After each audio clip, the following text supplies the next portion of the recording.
Chapter 76. You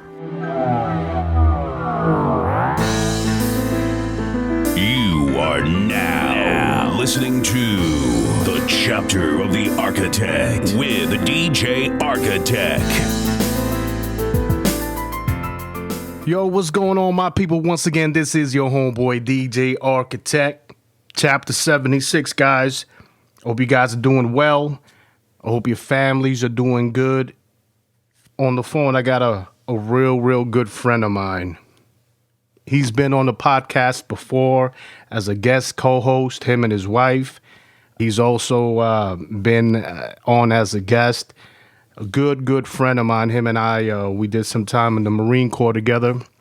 This is a good friend of mine. James Harris is in the place to be, a.k.a. Big Burgers in the place to be. Burgers, how you doing, my brother? What's up, brother? How you doing? I'm doing okay. We, my wife and I, we went out Saturday for the first time to go eat at a restaurant. And it was nice to get out of the house, just to get out to eat and, you know, just to relax and have a nice lunch out and about. I saw a couple things I was kind of worried about. A lot of people walking those streets with no mask on. It was more people not wearing masks than there were people wearing masks. And man, I was looking at that and I was like, man, well, I even if they do or did get the vaccination, I would still wear a mask. I don't care, you know? Yeah, of course. That was kind of, I saw that and I was like, man, this is going, if some of these individuals didn't receive the vaccination and they're going about their business in that way, not wearing a mask, it's just going to hit us with another wave here in California, you know? Yeah, of course, because of the population, yeah. But no, because there's been times when I seen people out there with no mask on when we're in an open area, and I'm, looking at my wife like, why ain't they got a mask on? Right. And then when they go in the door, they'll put their mask on. So some people be having them like in their pockets, and then they'll just throw them on. Mm-hmm. Right before they enter an establishment. You know what I'm saying? Yeah. No, for sure. I know if I'm going to go food shopping, I mean, obviously I'm not going to wear the mask in the vehicle by myself. But as I'm walking towards the store, I go ahead and I put my mask on. But nonetheless, brother, yes, obviously sir. We met, I believe it was 2000 or 2001, correct? It was 2001. 2001. Yeah. Explain to the people how we met, brother. Well, we met. You were new to the unit. I was obviously already present in the unit, and you came in, and we all had our camis on, and you show up in civilian clothes with your collar popped, and I'm looking at you like, who does God think he is? He out of uniform. That's what I actually thought. But I remember. You had just checked in. I was just checking in that day, and I think you guys were in field day formation outside the barracks, right? Yes. Yeah, guys, for the people that are listening, field day is not what you think of when you were in school. Oh, we're going to have field day, and you would spend the whole day doing all types of relay races, and that's not the field day we're talking about. Field day in the Marine Corps is the day where you have to clean your barracks. You got to clean what we call the head, the bathroom. You got to clean everything. And the very next day, you have staff NCOs come around and they inspect your room. This happens every Monday, correct? Yeah, it was Mondays, yeah. Right. So, but I had different units that did it on a different day. Like on right. It necessarily didn't have to be on a specific day, but for this unit, it was on Monday. So when Burgers is talking about, I reported to this unit. I was in Okinawa, Japan for 2 years, and then I came to California.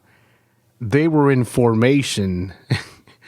I was not in formation. I was just, like I said, checking in, and I was in civilian attire. Everybody else was in camis. And apparently, Burgers, he was looking at me, and he was saying to himself, who the hell is this guy think he is, apparently, huh?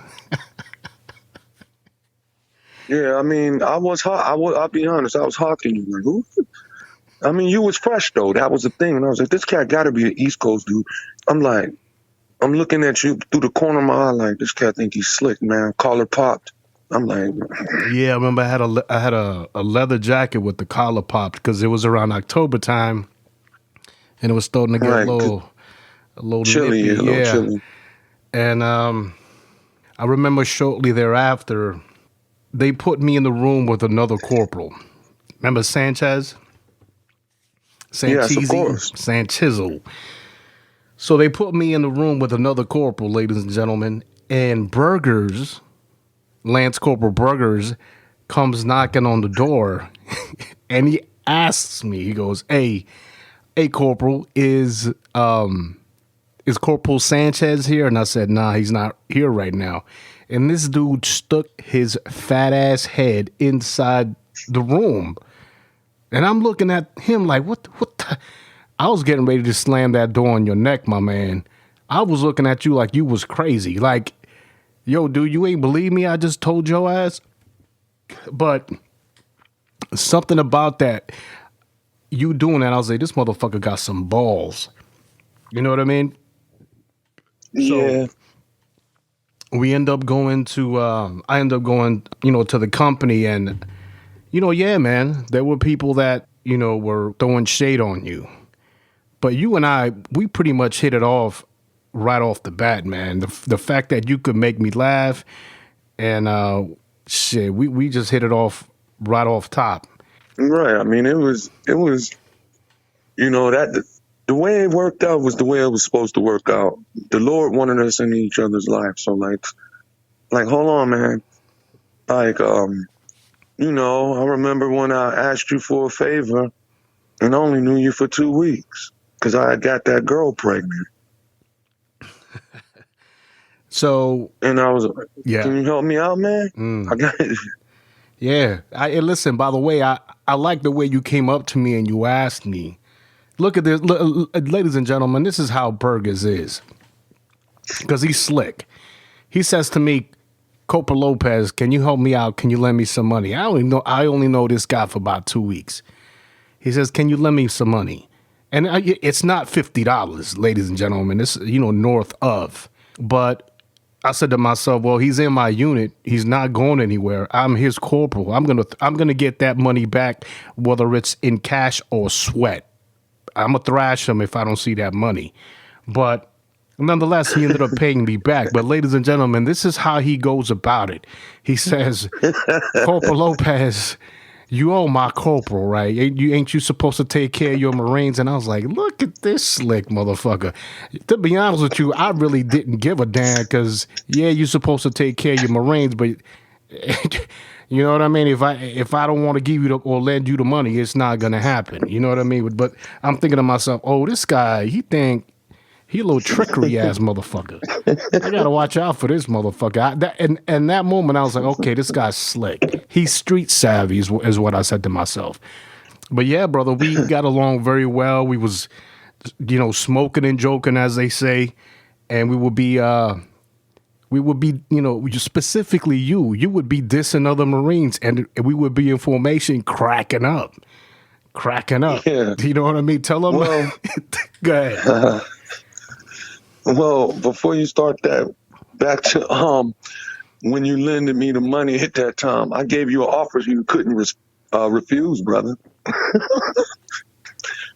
Because I seen that look in your face, like, man, I ain't helping this dude. You know what I mean? I'm thinking like, yeah, I'm gonna make him right now. I was like, you my corporal. You're supposed to take care of me. Yeah, dude. But you know what? That's not what made me lend you the money. Because I could care less. Listen, you're right. We are supposed to take care of our Marines, but I give two shits. You hear what I'm saying? But the thing about it is, I did the logic. I said, where's he gonna go? You know what I Right. mean? He's my Lance Corporal. I got all his information. I know where to find. He ain't going nowhere. And at the end of the day, you was gonna pay. You was gonna pay Yeah. regardless. But nonetheless, you ended up paying me the money back. And that's when I knew you was a stand-up guy. I was like, okay, I could trust this individual. You know what I mean? And Yeah. But let's rewind a bit, man. Okay. You're originally from Youngstown, Ohio, Correct. right? Richard Pryor's from Youngstown, isn't he? I think he is. Right? The mob used to be in Ohio back in those days. Yes, heavily. Yeah. At what age and what made you join the Marine Corps? I think I started my process at like 22, and then I got in when I was 23 years old. I was 23 I done as well. seen, right, I seen that things were getting to the point where I only had a couple options. So it's either you gonna die or go to jail, or do something to try to, feed your family. Because at the time, I was 20 years old when I had my baby girl, and I had to support my baby, But now the downfall to that was I was dumb, because the woman I had the baby with, she already had 4 kids. Damn. So I was a baby, man, because I met her when I was 18. How old was she? She was 23. Yeah, she was schooling you, brainwashing you hard, huh? Yeah, and the other word you would use, I want to keep it nice for the kids and the listeners. That little thing that's down there that the women have, yeah. Yeah, she had you mesmerized. Mm-hmm. Plus, with 4 kids, she probably had a little bit of experience, and you being, that young, you thinking, oh, this is magically delicious. Yeah, I was thinking that, but I'm surprised I didn't even fall in. Hey, so at the time, how old are you when you get together with her, your first wife? I was 18.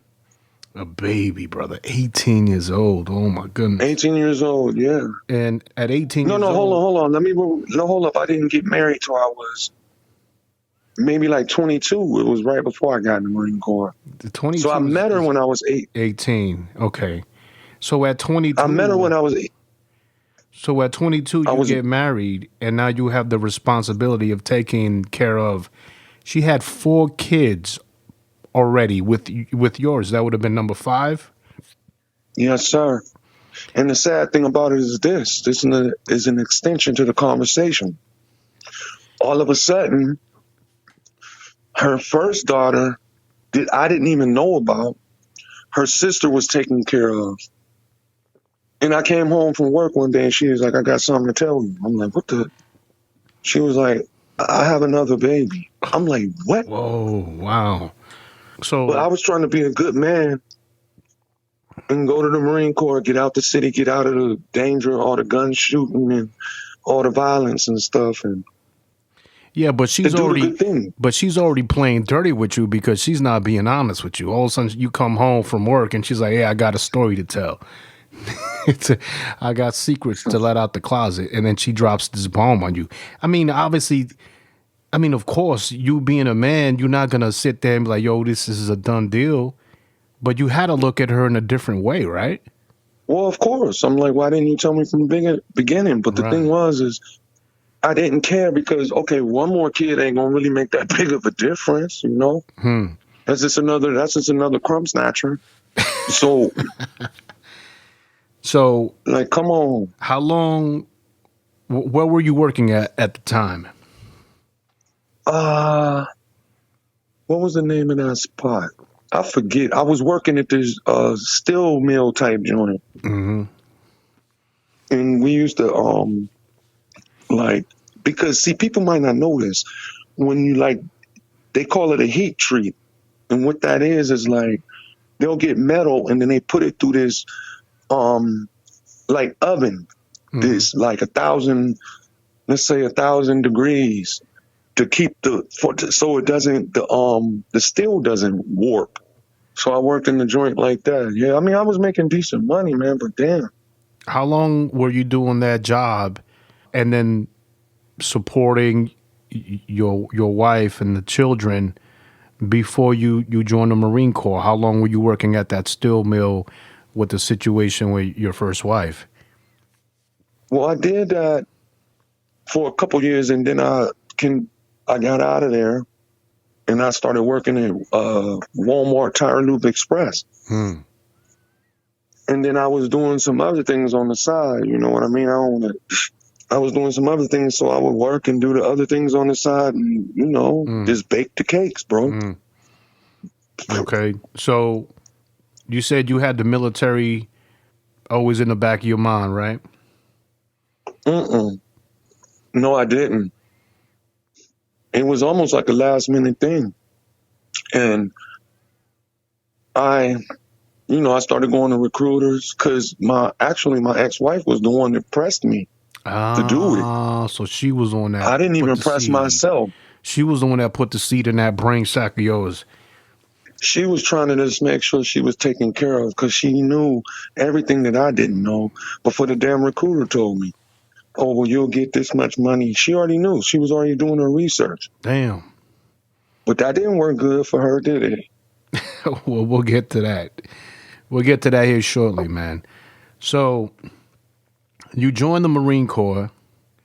How long? So when you go to the recruiter, I mean, obviously you signed a contract. When did you go to boot camp? August 29th of 2000. This is how long after you signed the contract? Right. Well, you sign that initial contract, remember? And then you sign the real one when you get the MEPS. Yeah, when you swear in. Yeah. When you swear in, right. What I'm asking you is when you signed a contract with the recruiter, how long was it until you found yourself at Paris Island? Oh, he did me quick. He did me dirty, actually, but maybe 2-3 months. Because I was supposed to go like 6 months out. And because the job that I tried to pick, they couldn't give it to me. And the recruiter just lied to me. Right. He's like, you could retake your ASVAB. And I was like, man, I signed up to be an electrician. To be an electrician, excuse me. Yeah. Yeah, guys. And as you know, I'm a damn mechanic. And then, guys, let me tell you something. For all you young guys that are listening that are thinking about joining the military, that the recruiter will tell you anything to make his quota. He's got to make 3 quotas a month. I don't know if that's changed or not, but that means he has to have 3 individuals sign contracts to go into the Marine Corps, 3 individuals a month. Now, you may not think that that's very, that's easy. Sometimes it's not.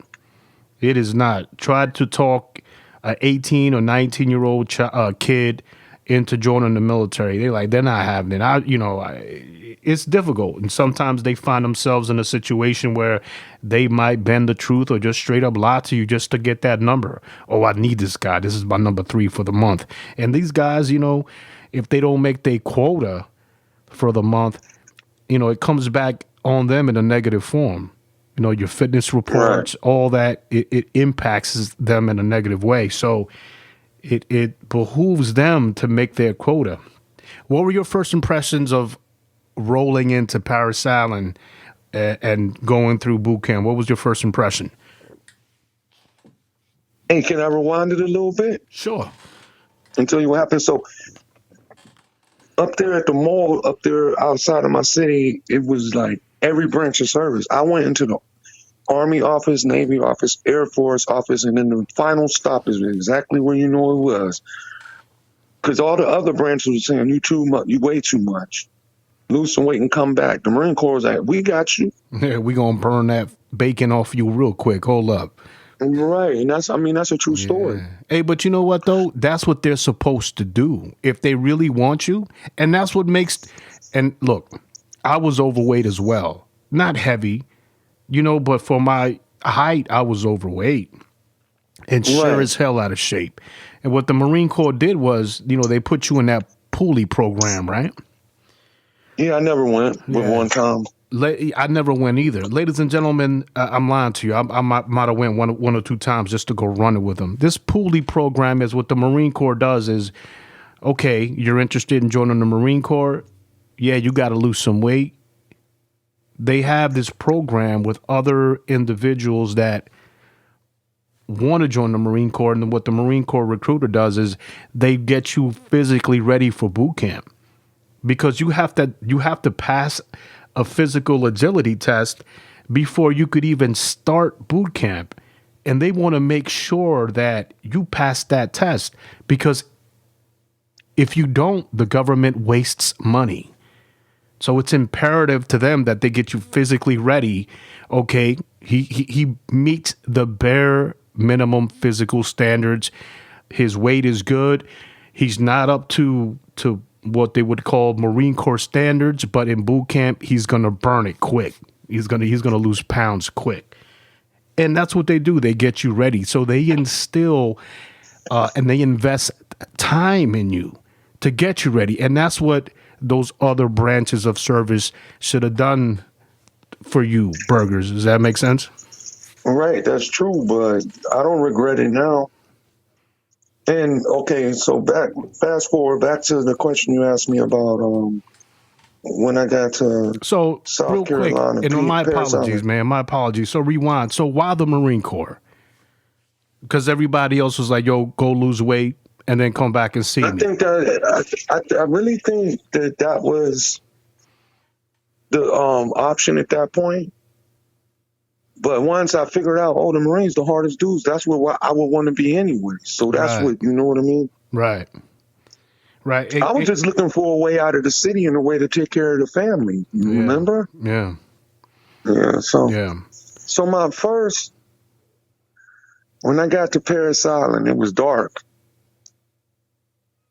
I couldn't see nothing. About 2 or 3 o'clock in the morning, right? Right. You couldn't see a damn thing except for the yellow footprints. So, and then you like taking a nap because you've been on the bus for about an hour or two, maybe more, depending on where you're coming from. Right. And the drill instructor jumped on and started screaming from the beginning. Like, get up. Get off my bus. Get off my bus. Put your feet on the yellow footprints. I'm like, man. I'm literally like, I ain't going to use the word I wanted to use. I'll be like, brother, who you talking to? You know what I mean? Like, right. Because we, as civilians, before you get in the Marine Corps or any branch of service, you don't know that discipline. So when people say things to you like that, you don't accept it in the civilian world. Yeah. They need to. That's like me telling you or you telling me, Jay, get your ass over there. I'm like, who the hell are you talking to, man? Yeah. Yeah. Yeah. And then, the next day I remember they was busting us up with all the shots. Remember you walk through a line and they like on both sides just punching you up. The peanut butter shot. Every shot. You get like every shot in the book. Yeah. And then you go ahead, have fun. Oh, you got all this pretty long hair. Peace. They just cut all your hair off. I felt bad for those some of the Marines that had long hair and afros, Bro, and they was just shaving them off, man. I'm like, oh. I cut my hair right before I left, man. I was like, I ain't gonna give them the pleasure, bro. You know what I mean? So what's your first impressions of boot camp and this whole thing, man? What are you thinking of yourself? What are you saying to yourself? Oh, when I first got there? Yeah, and you start like your first couple days, like what's going through your mind? What are you saying to yourself? Well, it's a couple things I said. I miss my family, and what the hell did I just do? And the last thing is, how do I get out of here? I think we all have that moment of doubt when we ask ourselves, "Hey, did we just make a mistake? A huge mistake? I could be back at home, getting ready to go to the club. It's Saturday night, and I got fire watch. It's 2 o'clock in the morning, guys. Fire watches. They would do a schedule. the drill instructor would do a schedule, and it would be on either 30-minute or not. Yeah, about 30-minute rotations. So you would have y'all did 30 minutes? Yeah, because we had a bunch of motherfuckers. You think about it. So y'all was able to do that. Yeah, we were doing 30-minute rotations, man. And because we had a bunch of people in our platoon was only like 80. Well, I was like 80, so it would be 4 on, 4 off. Well, 4 on, and then you done for the night.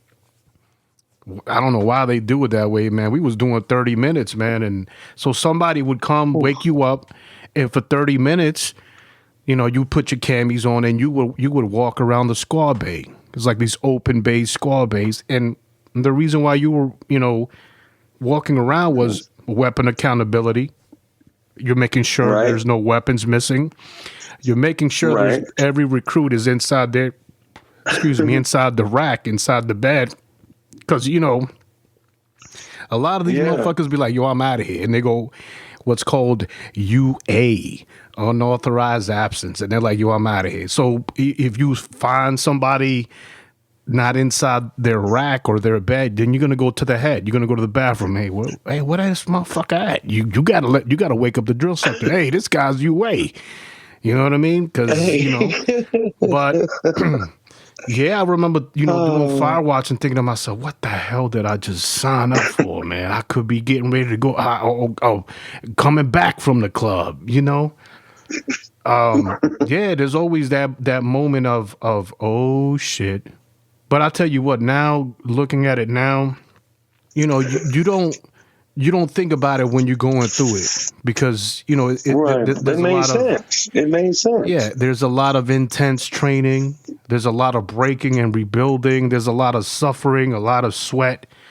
But then there's also a lot of pride and a lot of personal reward that you get from it. That'll, you know, in my personal opinion, that I probably would have never gotten, but I did because of the Marine Corps. Because of the military, because of the training, the discipline, and, you know, all the different characteristics that they show you, and they show you a different side of yourself that you didn't know existed. Right. You think you can't do this. Right. You know, but you can. Yeah. It's all mental, mostly. Hey, but I got a story since you you made me laugh when you were talking about the Firewatch. Let me ask you a question.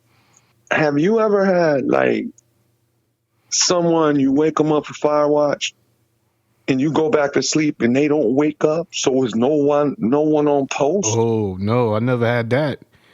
30 minutes ain't nothing, but... I always waited until they was up and walking because one of your general orders, you know what I mean, do not leave your post until properly relieved. I forgot what general order that is, but that's one of them. So I would always wait until I saw him walk, and then I go to bed. I'm like, all right, this guy's up. Is that what happened with you? No, I never did that. I mean, somebody else did it, but I paid for it the next morning. Well, all you guys paid. Right? Well, we all paid for it. You know how that works. We all paid for it. Dude woke dude up like, hey, man, you gonna watch. Dude was like, all right, I'm up. Dude went to sleep, and dude went back to sleep, so was nobody on post. And the DI, the drill instructor, came out like, where is the Firewatch? Hey, guys, let me tell you. In the morning, they slayed us in the morning. They slayed us, man. Guys, let me tell you what happens. And Burgers, correct me if I'm mistaken. I believe it's 4 o'clock in the morning where you have to knock. There's like this piece of wood adjacent to the drill instructor's door, and you got to smack that piece of wood hard 3 times, banging hard. You got to wake him up. And you got to say, senior drill instructor or drill instructor, blah, blah, blah. It is 04 in the morning. All is well. Pretty much letting him know, hey, wake your ass up. And at the same time, you're letting the other recruits know, hey, oh, crap, in about 15 minutes, it's going to be lights on. And, you know, I'm sure every platoon has a different way of doing it, but for us, they would say like 2 or 3 times, 405 and all is well. You know what I mean? Stuff like that. Yeah. And around 4:15, they would say lights. Lights would turn on. A drill instructor is impeccable in his uniform and his smoky hat, ready to thrash motherfuckers. Everybody, let's go. Get up. We got to go to chow. Boom, boom, boom. The smart recruits would already put their camis on while laying in bed. You know what I mean? You know what I mean? You move around and this and that. Brother, I was kind of slow. I would be laying in bed like, I got another 15 minutes. Fuck that. And I would hear like, recruits squirming and movement, and they were getting their camis ready, man. And it was probably around the second or third time where I finally got it, and it synced in, and I said, all right. The first time I hear that recruit slapping the wall, that's for me to start getting ready too. Why? Because you wanted to be the first platoon to get into chow. Remember that, Burgers? Yes. Yeah, because if you don't eat fast enough, you ain't going to finish your meal. Exactly, guys. So if you were the last platoon to go in and get to chow, and you were the last person or the last 10, 15 people in that line, you may, if you were lucky, you may have 2 minutes to, not even 30 seconds. All right, everybody, because you got to think about Once it. the God is done, you've done it. You got to think about it, guys. We're on this evolution where everything is timed by the minute. And you only got a certain amount of time to eat your chow. Because guess what?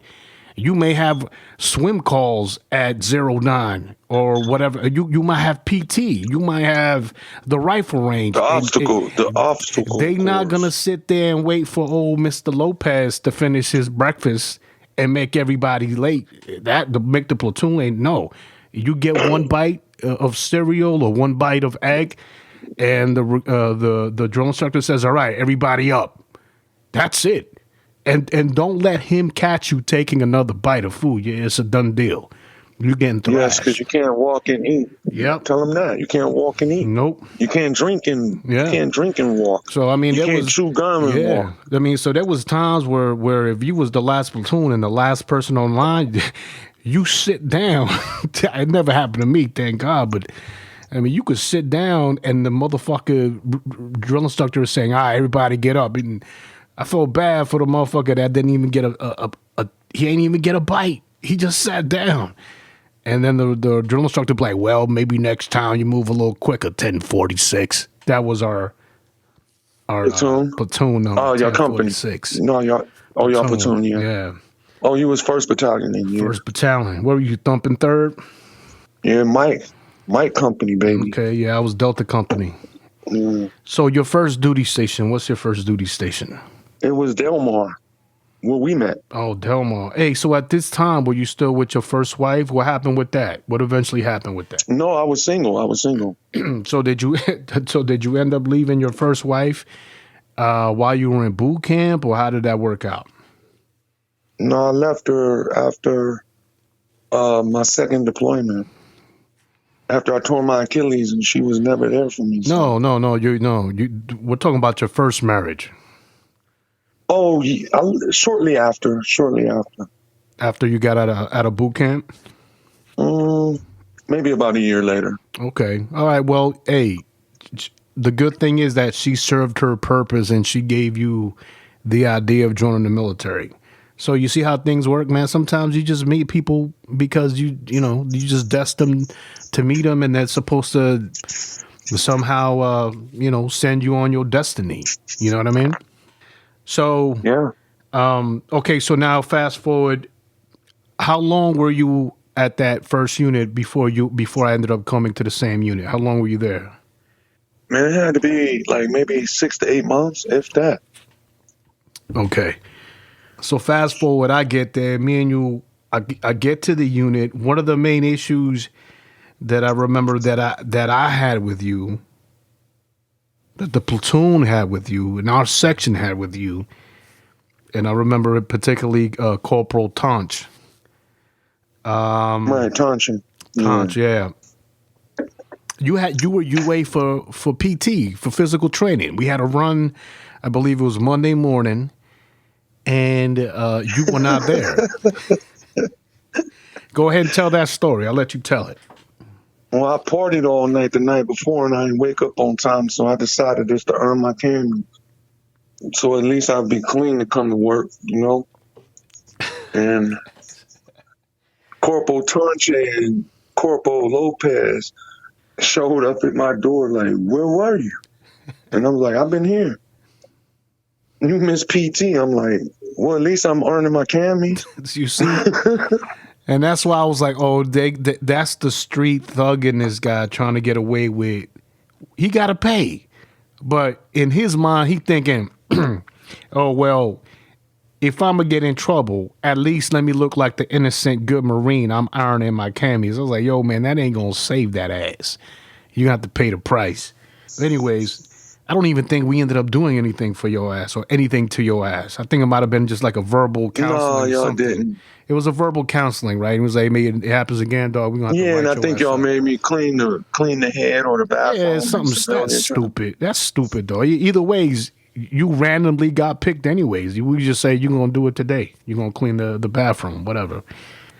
I miss the barracks life, and I'm sure you as well do.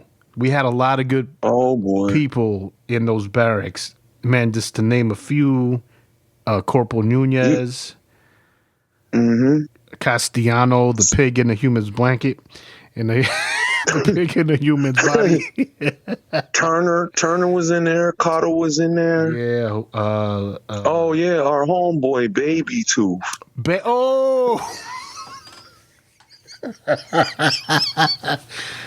Ladies and gentlemen, Burgers, I don't know if you gave him that moniker or that nickname or I gave him the nickname.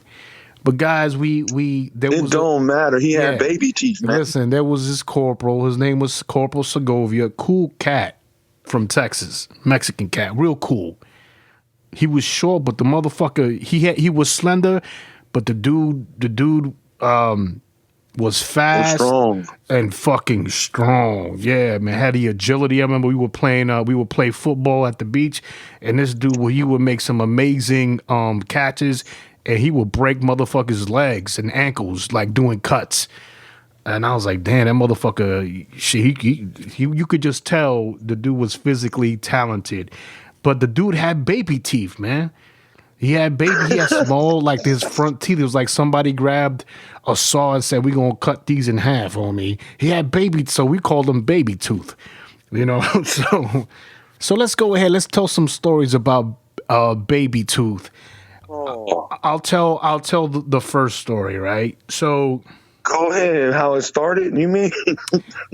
I'm going to tell the first one, yeah. And then you go on to the second and whatever. Okay, that's fine. So I'm pretty new to the unit, and it's a Friday evening, and obviously we're drinking, and then somebody decides, hey, why don't we go down to Tijuana, which is about a good hour drive south, across the border into Mexico. And all right, we're like 2 or 3 cars deep, and on the way down there, at the time, I had just met someone, and I'm on, to get down to Tijuana. We're passing where this female lives, so I'm calling her up, like, yo, you want to roll through? Come with us. And then she's like, no, why don't you come here? Like, she had her own apartment, and I'm like, I just went we had stopped somewhere. We stopped for gas, and adjacent to it was like a Mexican spot. And I had just ordered a burrito. Or I think, anyways, it was a burrito. And we were obviously drinking, and he had this big, nice truck. And we're in the back seat, and I forgot the burrito. Like, so they went and they dropped me off at old girl's house. And I left the burrito in the back seat. And the floor, man. On the floor, yeah. But it was, guys, listen. Everyone who's listening, don't be like, damn, that's grimy. No, it was still wrapped up in the wrapper. It wasn't like I started eating and I just said, I just, planted it on his car floor. No, it was still wrapped up. I just forgot it. Like, I had taken it out of the bag. And then I was like, yo, make a left over here. So I got distracted and I put the burrito down. And apparently I guess when these guys, they continued forward towards Tijuana, obviously they got ripped. You got drunk Marines, they're not paying attention, and they're walking on this burrito. Obviously, the rapper had unwrapped, and they were just stepping on the burrito and leaving carne asada, salsa, guacamole everywhere all over the carpet of my man's truck. Come Monday morning, we're inside the locker room changing over, and I hear Segovia, Corporal Baby Tooth, screaming at Burgers, "Yo, that's fucked up. I spent 2 hours cleaning and shampooing my carpet," because the dude took care of his car. It was a beautiful truck. And he was chewing Burgers out. That Burgers had left the burrito in the back, and everybody had stomped the shit out of it like it was a rat or a roach. Segovia, what did he say to you, man? He was highly pissed off at you, Burgers. He said, "Don't talk to me no more." And I'm like, "What the hell are you talking about?" Yo. I'm like, "What you talking about, man?" I said, "I didn't even order no burrito, and you know that." He said, "It was you. It was you. I guess just because I'm a black guy, I got to be guilty." I'm like, "Man, it wasn't me." I knew who it was, but I was like, it wasn't me. But see, when you rewind it back, Los, the wings in the front seat was before all of this. You know that, right? The what? The wings with the ranch. That was before the burrito. You talking about the wings in the ranch? You did that to me, man. What the hell you talking about? You did that in my car. I didn't do it. You did I that. didn't do it on purpose. That didn't happen. That happened afterwards, dude. I didn't even have my car yet. That was the payback. So let's go into story number 2 with Segovia. I don't know who I was riding with, man. It was a Sunday. I think I might have been with you, Burgers. And we go to once again we go to a Mexican spot, and I get a burger with avocado. And then Segovia was rooming with Castellano, remember? Yeah, Castellano. Yeah. So I go over there, and I knock on the door, Segovia's door. Castellano opens up, and we got a couple beers. And Castellanos like, "Hey, come on in, man, chill. Yo, here, take some beers." And I sit on Baby Tooth's rack, and I start eating this burger. And I'm twisted. I'm fucked up. And I'm eating this burger, and there's lettuce, there's avocado like falling off the burger, and I'm not even paying attention. I'm over there talking and this and that. And then I get up to go, man. Get up to go. Yeah, the sad thing about it was you was the one that created that mess on his bed, his rack, and I get blamed for it. I was like, "Dude, I don't even eat avocado, man." I don't even think I talked to Baby Tooth since, to be honest. Oh shit. You did me dirty, man. I'm like, this cat gonna mess up this cat's bed. And yo, first of all, I didn't do it on purpose. Ladies and gentlemen, I did not do it on purpose. It's just sometimes when you inebriated and you under the influence, there's a couple things you just, you know what I mean? You a slob. And apparently there was avocado lettuce left all over his bed. And he was heated. And once again, he blamed it on Burgers. I never said, yo, it was Burgers. He just, because Cass was like, you know what? And Cass could have easily cleared it up. It's like, yeah, man, it was Los. Los the one that did it. But, so Segovia was like, nah, it was you, Burgers. You did it. You did it. But you got me back. You got me back. And you got me back real good, my man. You got me back real good because the wings and the ranch sauce happened afterwards. It was on a Sunday. It was me, you, and Montano. And we went down to Pacific Beach. Lahima. We went down to the Pacific Beach, and I had a camcorder, and I was recording the whole Sunday afternoon's festivities. And damn, we had a good time that day too, man. Yeah, man, but I didn't intentionally mean to do that, man. It just happened that way. So once again, we getting ripped. don't condone drinking and driving. Absolutely not. But you and Montano got ripped. I'm driving my car. I just got the car. I just got the rims. And it was that Honda Accord, man, that champagne colored Honda Accord. The champagne one, yeah, I put the music in it. Yeah, you put the speakers in the amp in, man. That thing sounded sweet too. So guys, we're at the beach. We having a good, we're like drinking, pictures of beer. I'm obviously not drinking as much, because I got to drive. So I'm drinking water and but these two are getting ripped. And on the way, as we're leaving, one of them says, "Hey, stop by 7-Eleven or something." There was some kind of spot. And burgers, you ended up getting buffalo wings with the ranch sauce. You was on the passenger seat. Montano's in the back. We're driving back. Right, I got them from Lahima. You got them from Lahima? Yes, to take them to go. Yeah. Hey, man, shout out to the Lahima if they still open out there in PB, Pacific Beach. Hey, burgers, when you come back, man, we got to take a ride out there just for old time memories. You know what I mean? Just to see, no doubt. I will do.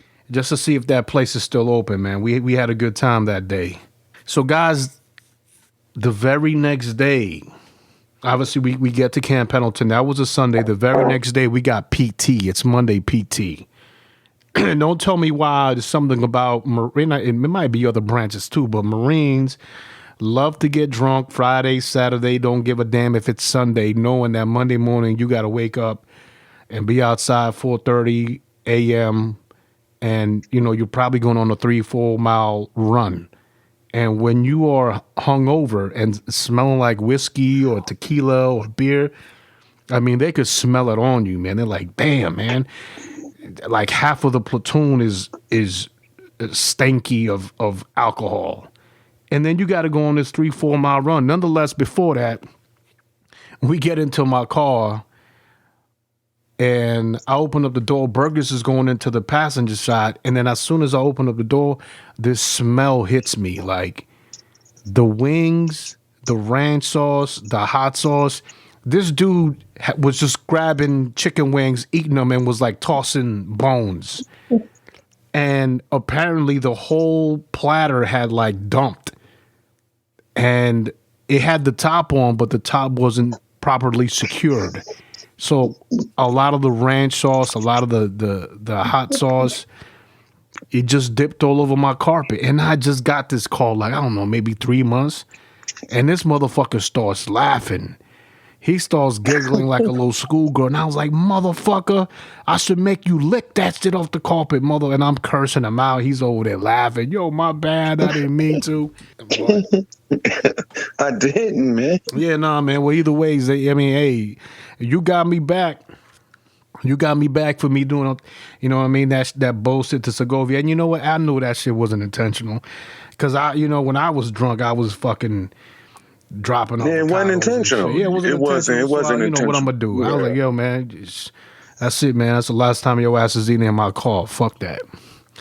Yeah, but Castaneda, he could have fixed it. Like you said, like, nah, that was loose. Yeah. So Segovia never talked to me but again. let's be honest. Cass was always drunk. Cass was. Oh, man. Okay, let's not even go there with him, man, because the audience would be like, "What?" Well, who give a damn, man? But Cass was on a good one, bro. Man, who was Yeah, it? Remember Baby Tooth would tell us like, "Yeah, man, this fucking guy Cass, he's crazy, man. Wow, what's up, yo, man? I came through to the barracks and I had a girl with me, and Yeah. the girl's like, "Hey, can I use your bathroom?" And Segovia, Baby Tooth was like, "Yeah, go ahead." And then she goes to open up the bathroom door. This dude, number one, Cass, is ripped. He leaves the bathroom unlocked, and then the girl's like, "Oh," and then Cass is like, "What you doing here?" And then the girl's like, "Yo, this guy, he was like passed out on the toilet with a like Yeah, with his meat in his hand. with his meat in his hand and a Hustler magazine on his lap, and he just passed out. Apparently, he was beating meat, and he was so drunk he passed out. So Cass was a character, bro. He was a cool cat, man. He was, man, but the dude was he highly, looked like SpongeBob, man. He looked like SpongeBob. The shit that we did, going up to LA, doing crazy. Oh, that shit. was a classic. Oh, come on, man. We can't even tell those stories, bro.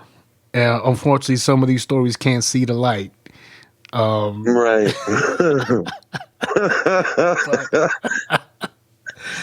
They probably already gonna think that everything is extreme already. If they heard the deep ones, they'd be like, "Oh, hold on." Like I'm about to unsubscribe myself. Hey guys, is being a single Marine in California is a nightmare.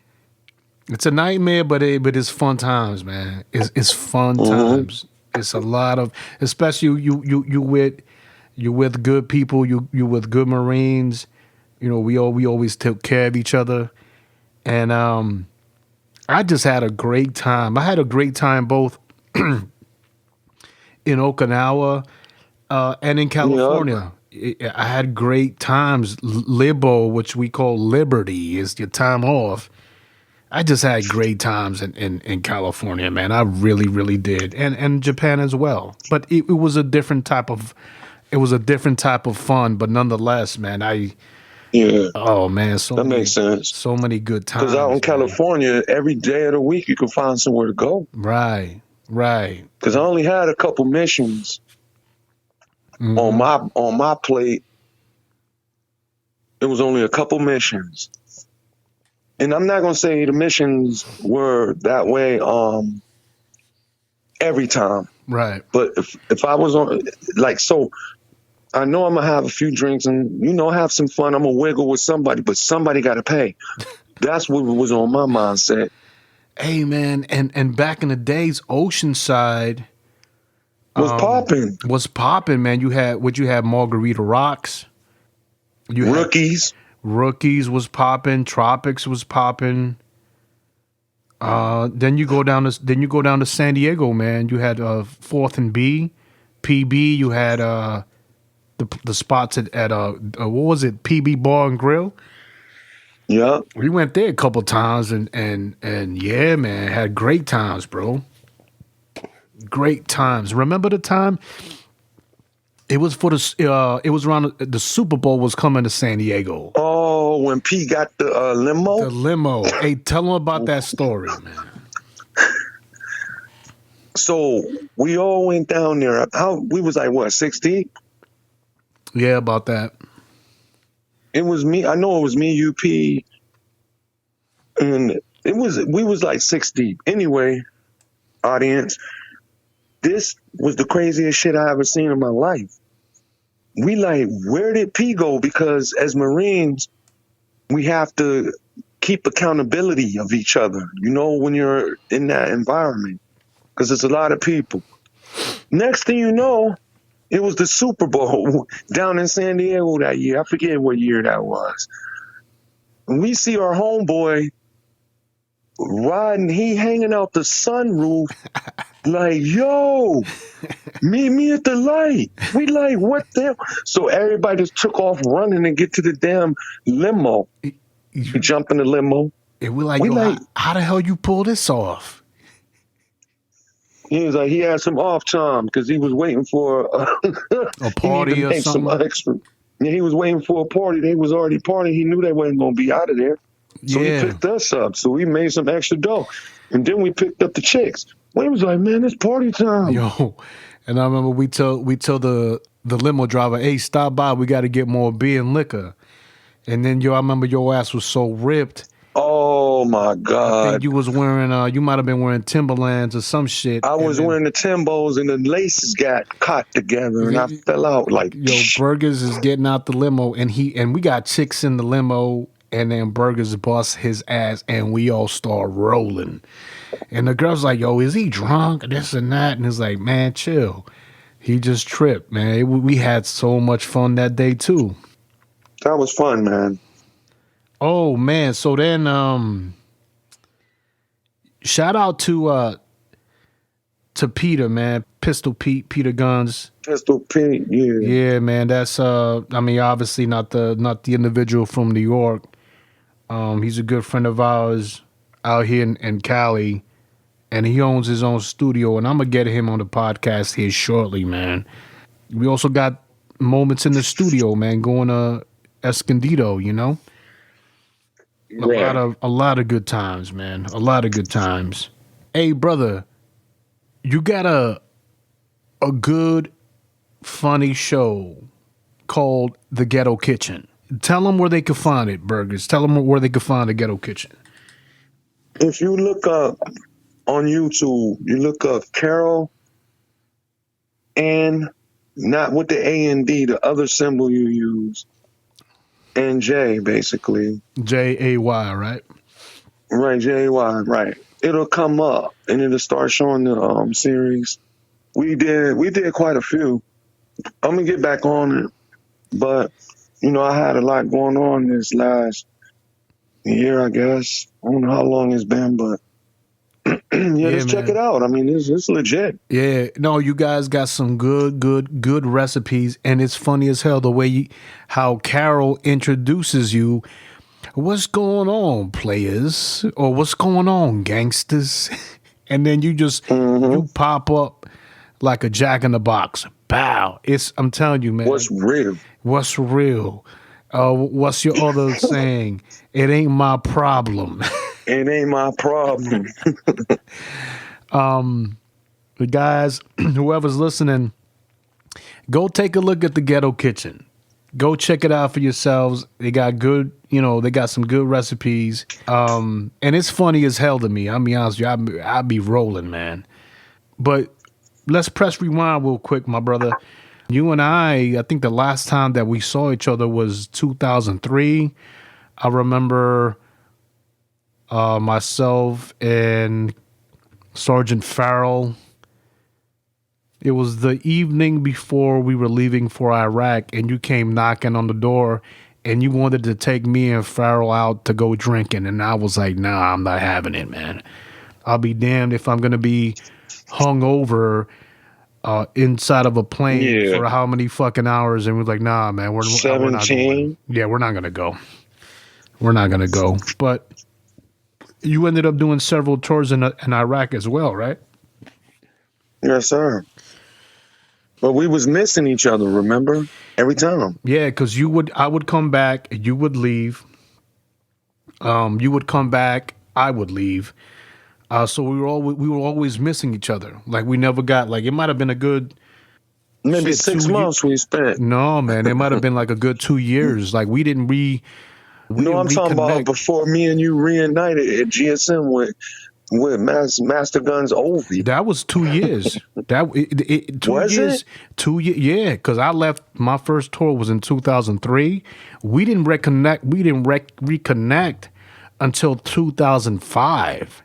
When I got back in 2005, and that was like in February. And I didn't have a lot of time in the Marine Corps because I was getting out in September. I'm lying to you. It was October I was getting out. So I came back from my second tour of Iraq in February. So I probably had 8 months left until I was getting out. And that was like our last little stint together. You know what I mean? But during the time was that when I picked up Sergeant again? Yeah. Well, not again, but I picked up Sergeant. Yeah, I came back from Iraq and you were already a sergeant. I was like, oh shit.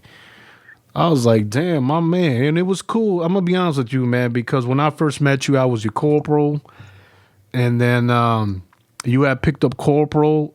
I picked up sergeant, then you picked up corporal, and it was cool to see you as a sergeant. When I came back for my second tour, I was like, my man, you got the third stripe. Congratulations. That was very cool, man, to see you as a sergeant. Yeah. You know what I mean? And how many years did you end up doing in the Marine Corps, brother? 13. 13 years. man. 13 years. What do you miss about the Marine Corps? Camaraderie. Yeah. So do I I, don't man. miss the bullshit. Nah. I just miss the camaraderie. Yeah, so do I, man. A lot of good people, man. A lot of fun times, man. A lot of fun And you know what the times. good thing? I'm gonna put this out there right now. You know what the good thing is about being in the military? I guess I don't know how the other branches work, but I know how we work. I never seen no racism when we was out there ducking bullets. No. I never saw Right? it. Yeah. I never saw it, man. Whether you were Because we always had to work as a team, brother. Yeah. Whether you were Asian, Caucasian, Hispanic, African American, Black, right? whatever, man. Middle Eastern. We all got along. We all had a mission to complete, and we had, like I said, look, guys, and I'm talking to the individuals that are thinking about joining the military. Listen, at the very beginning, it's all an adjustment.